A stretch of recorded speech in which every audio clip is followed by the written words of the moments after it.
And just as languages are stolen from all of us, everyone in this room does not have their original language. But when we talk about health disparities, the same thing holds true when it comes to our health.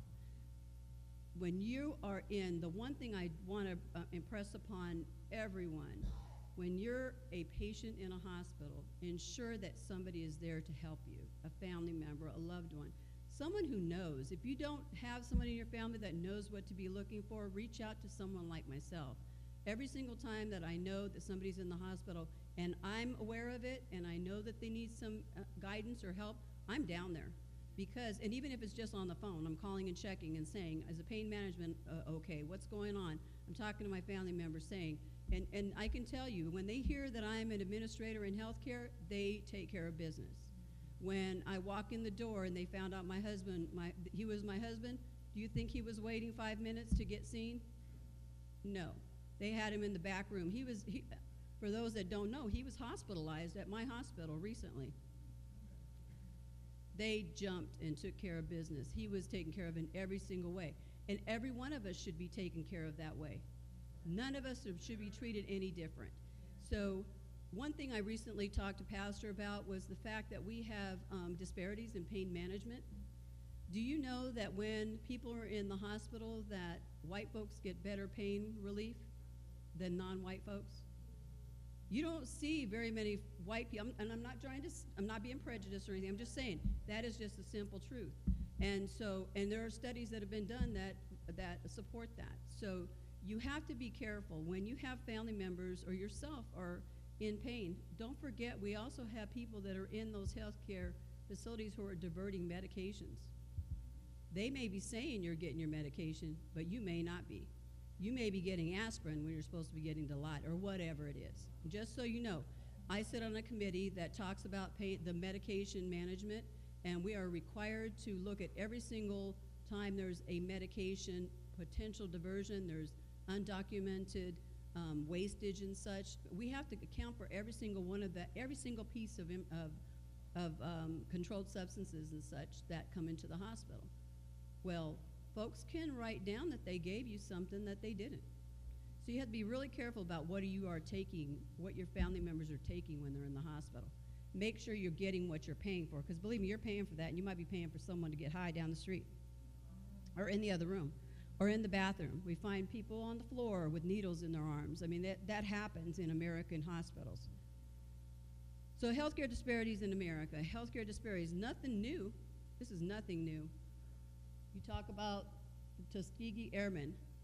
If anybody knows anything about looking at research, it goes all the way back to them and the inappropriateness and how they were treated and inappropriately participating in a study that they had no knowledge of what was going on with them. So because of what occurred with them and because of the atrocity that was done to them, laws were put into place that protect people who participate in studies now. So it all started there. So anybody who participates in healthcare research and such has to become aware of where this all started from, and it all started with them. So if you or someone you know participates in a study, be sure that you know what your rights are. You have rights to participate, you have rights to withdraw, and no one can make you stay in it. If they are going to pay you, they're supposed to pay you what they say they're going to pay you. But I can tell you even just recently, and I'm speaking from experience too, because my sister was terminally ill. She was going blind. They offered to put her in a study so that she could try to keep her eyesight. They were taking her 2 hours away from the reservation because she lives on the reservation with my mother, driving her 2 hours once a month to go get these injections and such. And, I talked to her about it and said, I wanted you to be aware, this and that, just made sure that she wasn't doing something just because she thinks that they could try to help her, and they're just really trying to learn from using her as a guinea pig because she was dying already anyway. So just be careful. Just because we're ill and terminally ill doesn't mean that we need to let everybody do whatever they want to do to us. Make sure that you have done and prepared and have a written documentation of what you want done to you when you're in a hospital, what you don't want done to you. folks say, oh, yeah, my family knows. I say the same thing. I put it on Facebook. I don't want this. I don't want that, right? All my family's like, what are you doing putting that on Facebook? I want everyone to know what I don't want, okay? I want everyone to know. So when just an example, no, seriously, just an example. My father was ill. Nobody knew he was in the hospital. Paramedics took him. He ended up in ICU, and he ended up intubated. Because they asked him, do you want us to do everything we can to save your life? And he said yes. Everything to save my life does not mean everything. So yes, I don't want to die prematurely, but do you want to be intubated? Do you want to drag these pipes and take all this stuff out yourself, strip it out, and have them tie you down and shove it back down your throat again? And that's what happened to my father. So when I found out where he was, and I went there and spoke with the surgeon, I said, I just want to let you know my father doesn't want that. He said, well, that's not true. He told me he wants us to do everything we can to save his life. I said, yes, but you're not communicating to him the way that he understands what you're saying. You need to communicate on his level so he understands what you're going to do to him to keep him alive, what you're going to do if he stops breathing. Let him know. You all need to know what they're planning to do to you. And do you want that? You have a choice to make, yes or no. So I said, let's go on in there. We went into the ICU. I said, Dad, gave him a hug, gave him a kiss. Said, Dad, doctor wants to know, do you want him to do everything he can to save your life? He says yes. Can't speak, he's intubated. And I said, well, Dad, do you want to struggle to take your last breath only for them to do CPR on you, push medications into you, bring you back to life so you could do it all over again? And he says no. I said, do you want that intubation in so you can breathe? And he said no. So, the thing is, they have to speak plain English to us, and we need to make sure that people know what we want and what we don't want. And so just be sure, because you don't want folks doing things to you or your loved ones that you don't want to happen to you. So reaching for health equity. Reducing health disparities brings us closer to reaching health equity. Programs are being designed right now to reduce the health disparities. There's been a lot of focus on that, and a lot of interventions that are taking place. The Center for Disease Control is really focusing on a lot of different programs. It's really interesting if you go out there and take a look, and you'll find out. So if you look at cdc.gov, you can actually go out there and find some of the studies and some of the programs that are going on right now to try to reduce that disparity. But one of the biggest things that I have noticed, and Minister Williams said that he talked about my education, but you know what? I've been working in medical staff administration for almost 36 years. And I love what I do. If I didn't love what I do, I couldn't do it. But I work with physician leaders, I work with accreditations, I work with credentialing and privileging.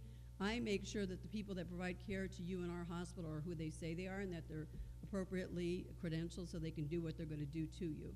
But not everybody does that good job, so I just want you to know. At your fingertips, you have the ability to go online. And I've been talking to this church for a few years now about learning how to go online and find things, find information, use technology, find out what you need to find out for yourself. And it's all out there. Health grades. Take a look. What has your doctor done? Is your hospital where you're nearest to really a good hospital? Do they provide the services that you would need to have? Do you need to have yourself moved to a different hospital in the event you're hospitalized? You need to make sure you take care of business, because if you don't, who's going to do it for you? So take a look in advance and know. I was in a car accident coming home, 2014. We lived here in North Fontana. I had a head trauma. I ended up in my hospital only because I couldn't see anything because of the head trauma. I couldn't see. Only because I could tell them, I had the wherewithal to say to them, I work at Riverside Community Hospital. I want you to take me there. They were going to take me to Kaiser. I said, no, I want to go to Riverside Community. They said, okay, you work there? I said, yes. I said, do you know who's on?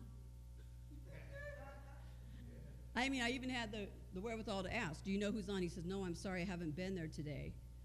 He goes, but when he walked in, he says, who are you looking for? Who are you looking for? He was nice enough to ask me, who was I looking for in the ED, in the trauma center that was going to receive me and take care of me? Because I know the ones that I would want to care for me and those that I would not want to care for me. And I got to let you know, I was very fortunate to get one that I would have wanted to care for me. And he took care of business. My husband heard him. He was making sure things were going right in there, and when they weren't, he said, I'm going to shut this place down if you guys don't get it together in here. And he said that, and my husband heard him say that. One thing I do want to also just mention, and I know I've already been talking for about 11 minutes, continuing medical education. The Institute for Medical Quality accredits the continuing medical education programs here in California, and I oversee that program in our facility, and we focus on looking at opportunities to improve that come as a result of performance improvement activities that are conducted within our organization. And a lot of the performance improvement activities are also supported by our residents that we have at our hospital. But we look to make sure that we identify any opportunities to improve that are related to measurable opportunities, so that we can actually look and see whether the measurement whether we've got improvement or not, and what we need to do to change things if we're not actually seeing that measured improvement.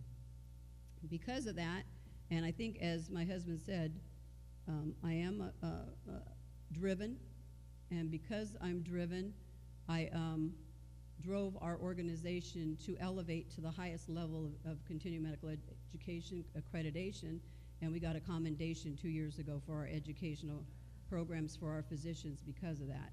And the coordinator that I work with knows me from way back when, and I told her, I'm not renewing your contract unless we get commendation. We are going for commendation at our facility.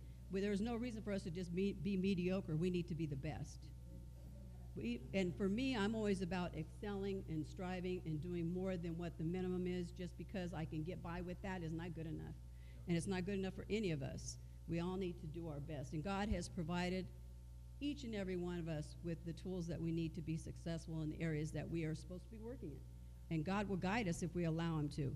And he guided me. So I don't know if one thing I do want to mention also, you hear a lot about the Affordable Care Act.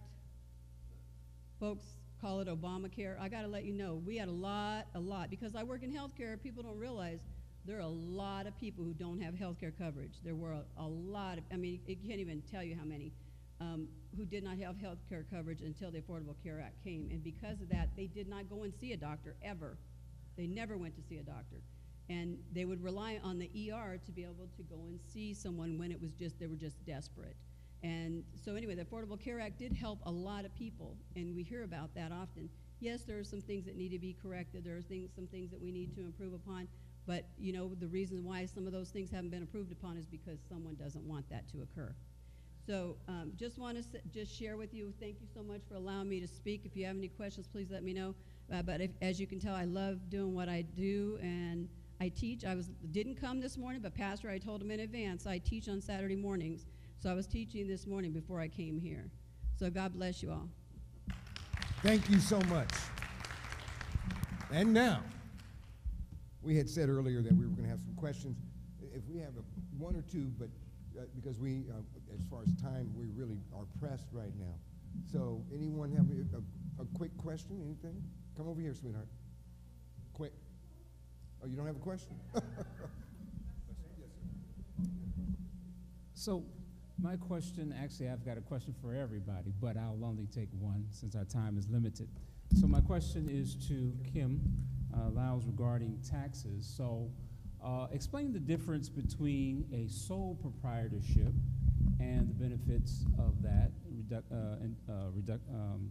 deductions and so forth, and as compared to having a business, a full status business. Basically, a sole proprietorship just basically means that you own the business. You are the owner. But the difference is really no difference, to be honest. It depends on if you want an S Corp or a C Corp. But it's really, truly no difference, because as long as you're a sole proprietorship and you keep the records, you have to keep everything in order. You have to have all your deductions, all your tax, all your deductions, the people you pay, you have 1099. You have to run your sole proprietorship like a business. So you still are entitled to the same deductions. So there's no difference. Sometimes, like I said, an S Corp, S Corp is a pass-through entity. So an S corp can also be considered as a sole proprietorship, but it's a pass-through entity. So what it is, you pass through your deductions through the X corp, and then therefore that you be taxed on your personal taxes, but the X corp does not pay taxes. A corporation pays taxes. You double tax on the corporation. You double tax on the corporation taxes, and you double tax on your taxes. Did that answer your question? Yes, thank you. Okay, my question is for you, Regina. Okay, it seemed like when you said, okay, you said you had the accident, and then it was like they were going to take you to Kaiser, but then you told them, oh no.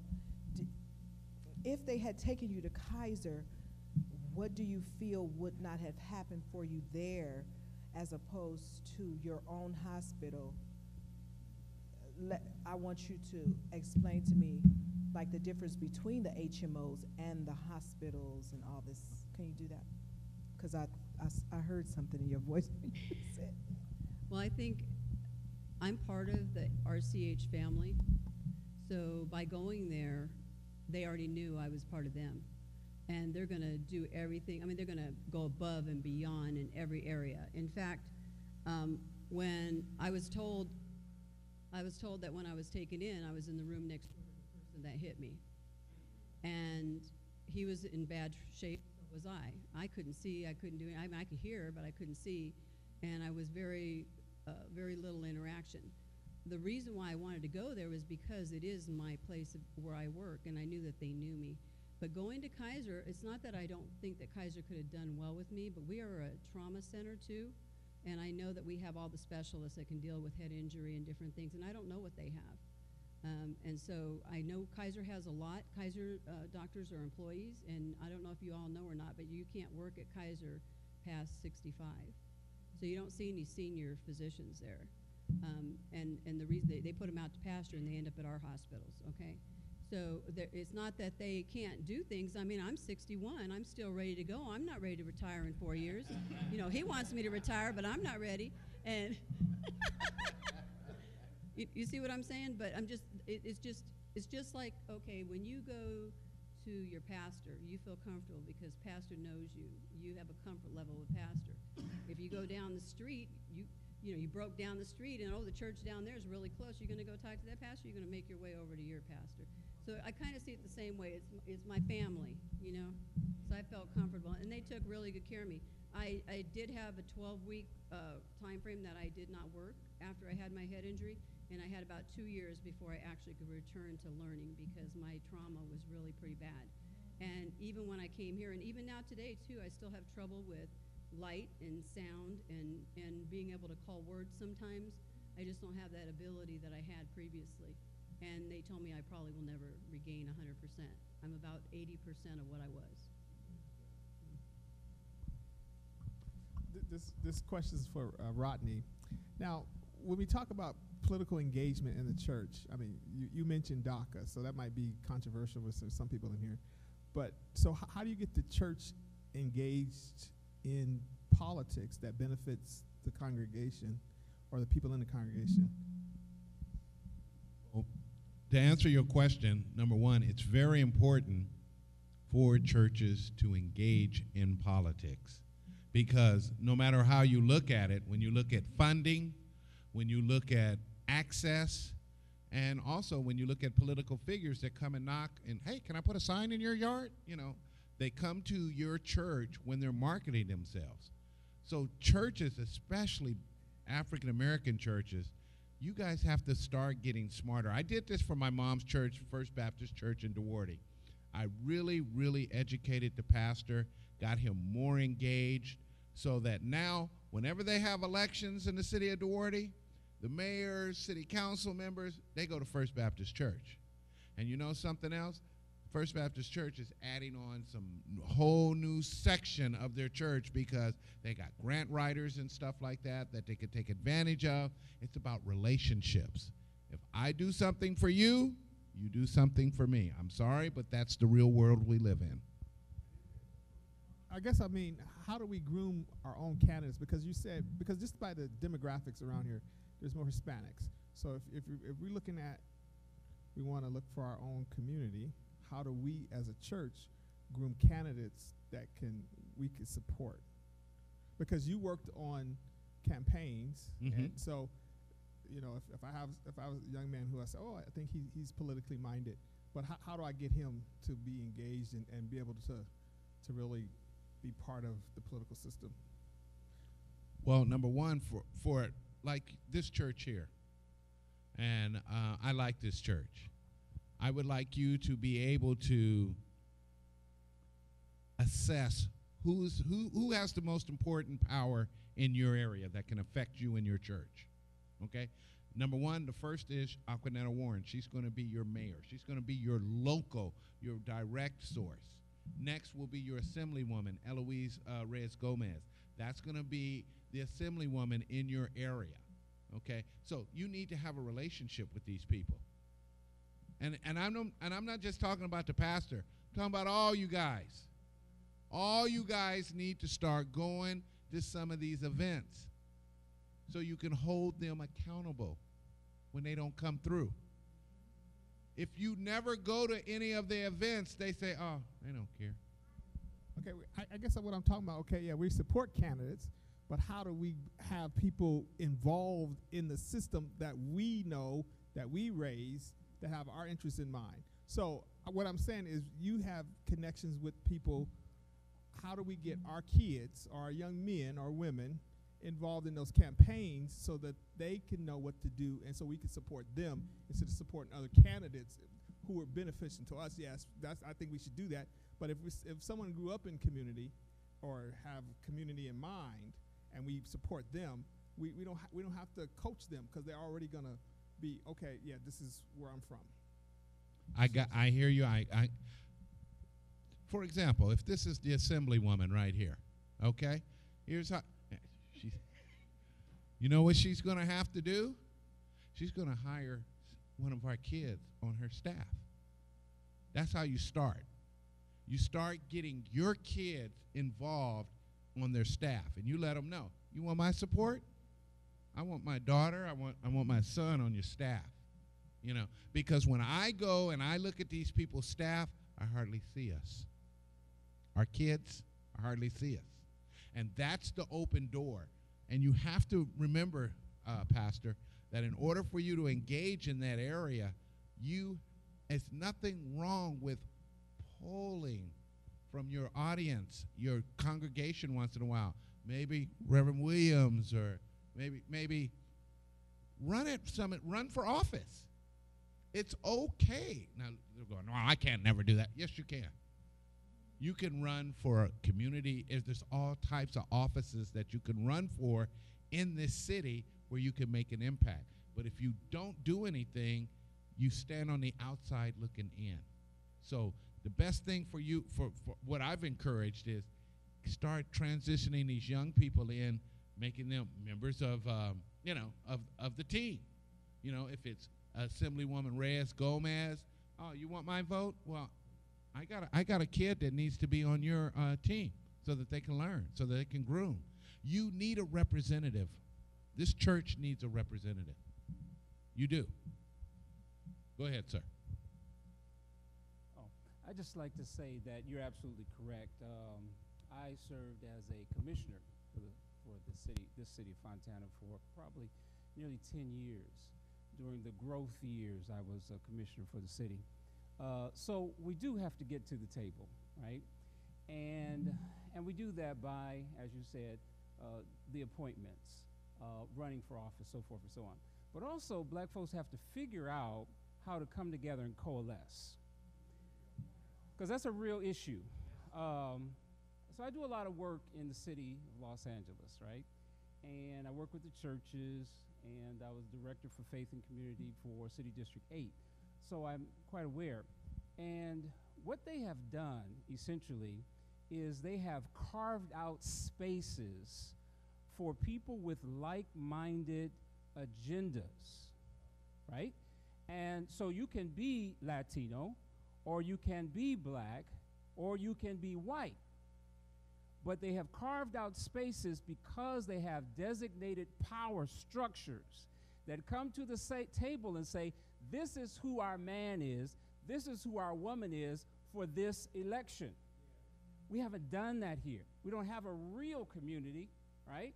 So our churches, our pastors have got to get together. We've got to get together with the Black Chamber of Commerce and everything else so that we can begin to put candidates forward. Because right now, many of you may not know, we've got a black woman who's the mayor, but she's not serving the community. Okay? Well, you got Republicans who can serve the community, so that's another issue. But the problem is, she is so deep in the pocket of the builders and the developers that she has bought elections, literally bought elections, and that's tragic. So what we've got to do is we've got to figure out how to develop a pact, fund the pact every month. So when the next term comes up, we've got money in the pot and we've got a pipeline of candidates so that we can get our people in. Otherwise, we just sitting by the side and say, oh no, she got in again, he got in again, and we're powerless and impotent to get anything done. He is correct. He is correct. He's absolutely correct. As a matter of fact, you remember, I don't know, do you remember Ken Bridges? He was shot, remember the D.C. sniper? Mm-hmm. He died during that time. And he was heading up a program. It all slips my mind right now. Like my wife said, I was in the hospital a couple months ago, so a lot of things. But you have to get behind, it's like a racehorse. You get behind that horse, you fund the feeding, the sleeping, and everything.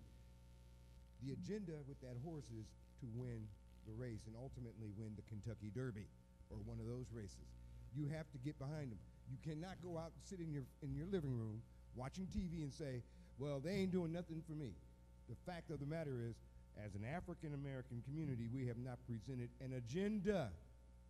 We have not sat a candidate down and said, this is what we are going to send you to Washington, D.C. to do for me, for us. You have to coalesce, like you said. If you come together and say, this is what we want in our community, this is what we want here, Sister Aquanetta, and then you get on that payroll or whatever, you're putting a certain amount of money every month towards that campaign, and you tell them what you want. But don't That's what's going on in Washington right now. Yes, but don't always fall for like the funding component. Yeah. It's just a component. Yes. That's just one component. Who is your sister church? Who is your sister church that you guys fellowship with a lot? Holy Missionary. You'd be surprised if you guys just galvanized those two churches, how scared and how much you could make those people, hi, how are you? If you guys galvanized and came together, right, you make some but things here's the happen. problem. Holy Missionaries in Pomona. Okay. So that would be, maybe they may not be in your city elections. Okay, go ahead. Oh. Yeah.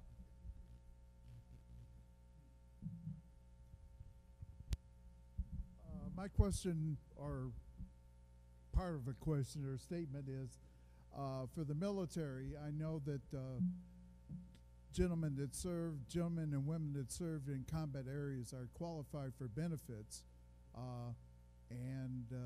Could you speak on that, Elder Green? Well, the problem is that the government is fighting tooth and nail not to pay benefits right now. They deny over and over benefits to veterans who have, we've had stories where veterans who have come back with both of their limbs lost from Afghanistan and applied to the government for funding, and they said, prove to us that that was military action that caused that. And so you have that going on. They've got a new program going on right now. There's a big brouhaha going on between Washington and South Korea because after Vietnam, they started stockpiling Agent Orange in South Korea. Now, people who are stationed in South Korea are drinking the water, and the Agent Orange is getting in it, and they're coming back, and the government is saying, we didn't have nothing to do with that. And so when you start talking about benefits and fighting the government for benefits, it took me 50 years to get the government to acknowledge that I had a problem from Vietnam. 50 years.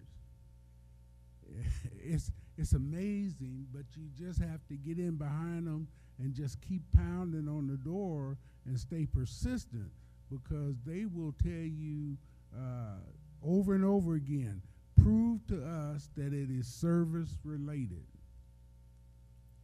And that's a shame that we have to go through that, but a lot of your veterans right now, that's why you have the point where there's 22 veterans committing suicide every day.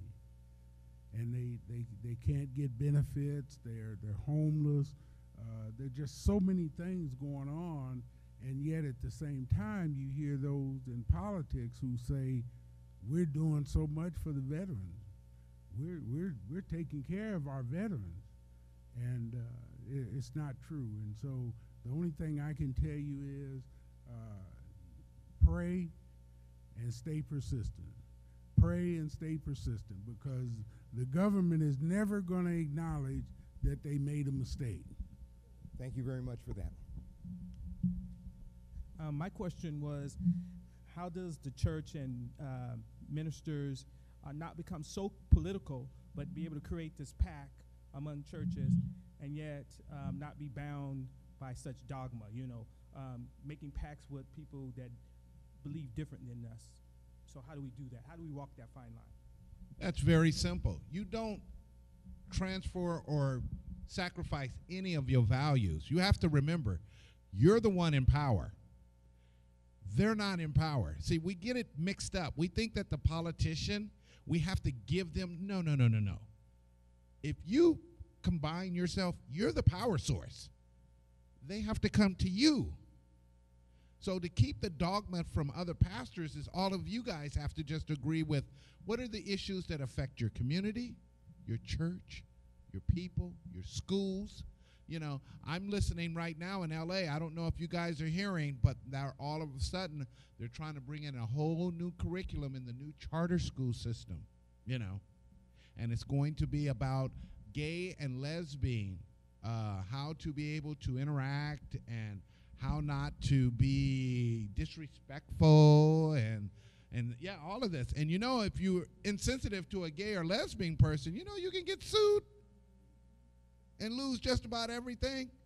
So there's a lot of things just to answer your question, it's very easy to do. Just remember that you're the power source, not the politician. Amen. All right. That is the conclusion of our program today. We thank each and every one on our panel. We thank Pastor Young. We thank Apostle Thomas. We thank all of you for being here. Now, don't leave. Do not leave. The little saints are coming. The soldiers of salvation are coming. Jay Sidney is coming. Dennis, let's get set up. We're going to transition now into the music. Little saints. Little saints, where are you? Look at them little saints. Come on down here, little saints.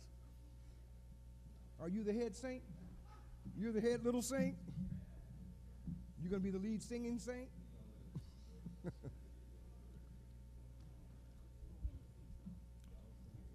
We get ready to sing. I've never seen, I thought I seen about everything till I seen an elephant fly. You ever see that movie?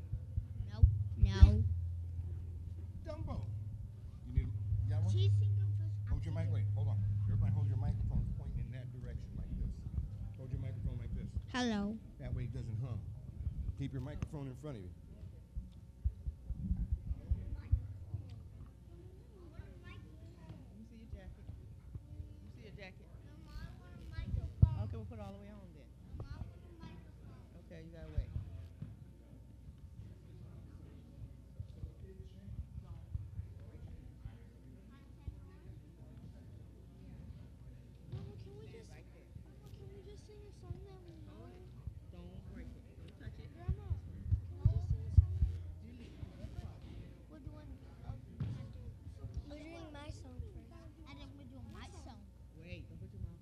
Wait a minute. Hold on. Those who are leaving, you're about to miss something tremendous. Ladies and gentlemen, it's getting ready to hit. Ladies and gentlemen, I'm going to, before we get started, the little saints are getting ready to get started here. And we want to let you guys, just sit, cállate. You let me handle this. You're going to talk while the moderator talks. All right. Now, without further ado. No what? Are you guys ready? That's a microphone. You want to sing with it? There it is. It's on. Stand over here. The little child. What did I tell you guys about the microphone? Where are they supposed to be pointed?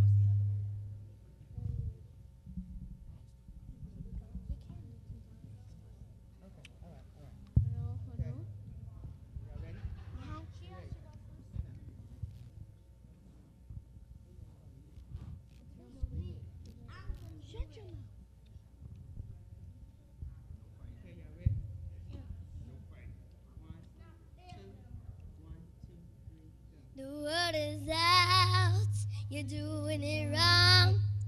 God's coming back before too long. He came to kill, the devil's back, and he ain't right. So listen up, don't make a fight.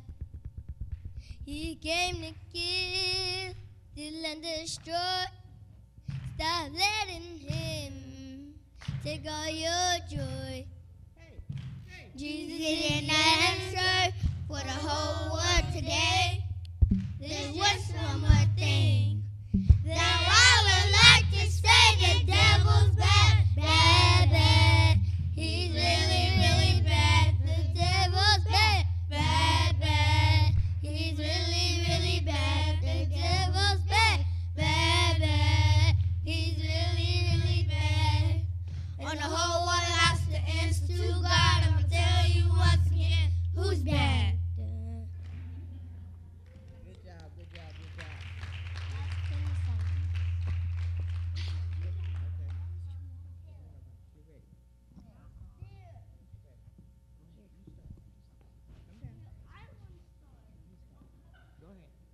If he did it before, he can do it again.